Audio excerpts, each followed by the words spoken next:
मन की बात में प्रधानमंत्री मोदी देश और समाज से जुड़े ज्वलंत मुद्दों पर अपने विचार रखते आए हैं। छोटे छोटे स्तर पर किए जा रहे नवाचार से भी प्रेरणा लेने की सलाह देते रहे हैं और इसी कड़ी में पीएम ने मन की बात के 130वें एपिसोड में भारत के उभरते नए ट्रेंड भजन क्लबिंग का जिक्र किया। युवा शक्ति और आधुनिक शक्ति भक्ति की सराहना भी की है। आपको इसी से जुड़ी एक रिपोर्ट दिखाते हैं।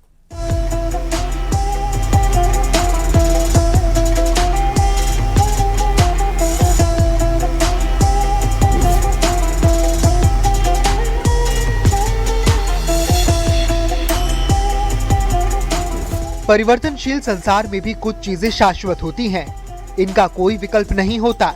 ईश्वर भी इन्हीं में से एक है।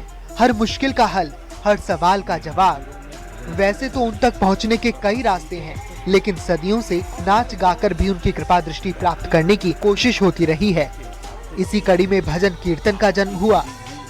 हमारे देश में भजन और कीर्तन सदियों से हमारी संस्कृति की आत्मा रहे हैं। हमने मंदिरों में भजन सुने हैं, कथा सुनते वक्त सुने हैं और हर दौर ने भक्ति को अपने समय के हिसाब से जिया है। कई लोगों को लगता है कि नई पीढ़ी, खासकर जेन ज़ी, आध्यात्म और धर्म संस्कृति से दूर होती जा रही है और उसकी जिंदगी चकाचौंध तक सीमित रह गई है। कहना गलत नहीं होगा, इस छवि को गढ़ने में सोशल मीडिया की अहम भूमिका रही है।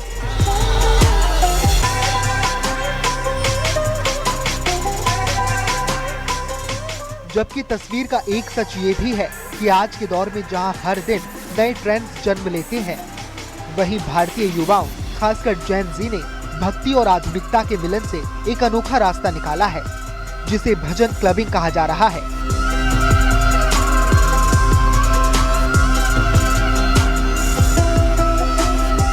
प्रधानमंत्री नरेंद्र मोदी ने मन की बात के 130वें एपिसोड में इसी ट्रेंड की सराहना की है।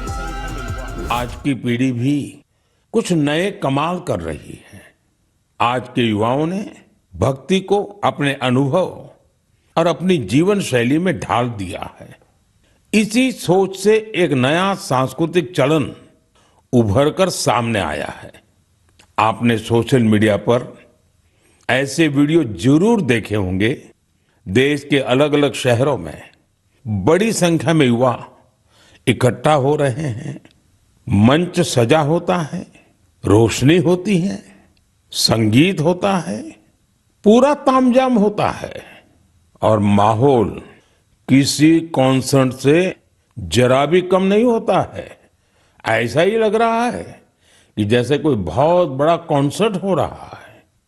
लेकिन वहां जो गाया जा रहा होता है वो पूरी तन्मयता के साथ, पूरी लगन के साथ, पूरे लय के साथ, भजन की गूंज। इस चलन को आज भजन क्लबिंग कहा जा रहा है। भजन क्लबिंग एक ऐसा अनुभव है जहां माहौल बिल्कुल किसी नाइट क्लब जैसा होता है। Laser lights, powerful sound system और एक बड़ा सा डांस फ्लोर। लेकिन यहाँ का अंतर संगीत में है। फिल्मी गानों या वेस्टर्न पॉप की जगह यहाँ प्राचीन श्लोकों, मंत्रों और भजनों को हाई एनर्जी म्यूजिक बीट्स के साथ बजाया जाता है।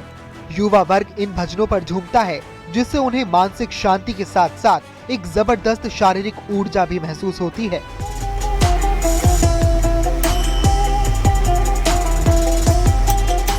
प्रधानमंत्री नरेंद्र मोदी ने कहा कि हमारे युवा भक्ति को अपने जीवन और अनुभव का हिस्सा बना रहे हैं।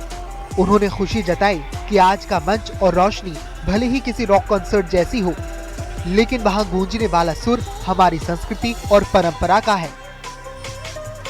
और यह खास तौर पर जेन जी के बीच तेजी से लोकप्रिय हो रहा है। यह देखकर अच्छा लगता है कि इन आयोजनों में भजन की गरिमा और सुचिता का पूरा ध्यान रखा जाता है। भक्ति को हल्केपन में नहीं लिया जाता। न शब्दों की मर्यादा टूटती है और न ही भाव की। मंच आधुनिक हो सकता है, संगीत की प्रस्तुति अलग हो सकती है, लेकिन मूल भावना वही रहती है।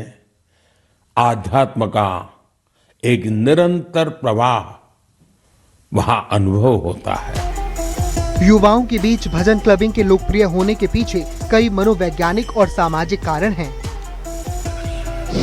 तेज बीट्स पर भजनों का उच्चारण तनाव और एंजाइटी को कम करने में मदद करता है। यहाँ नशा या अश्लीलता नहीं होती, जिससे ये पूरी तरह सुरक्षित अनुभव है।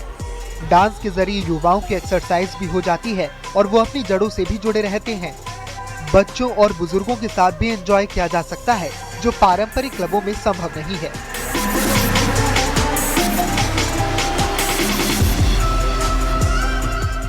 Bureau report, news 18।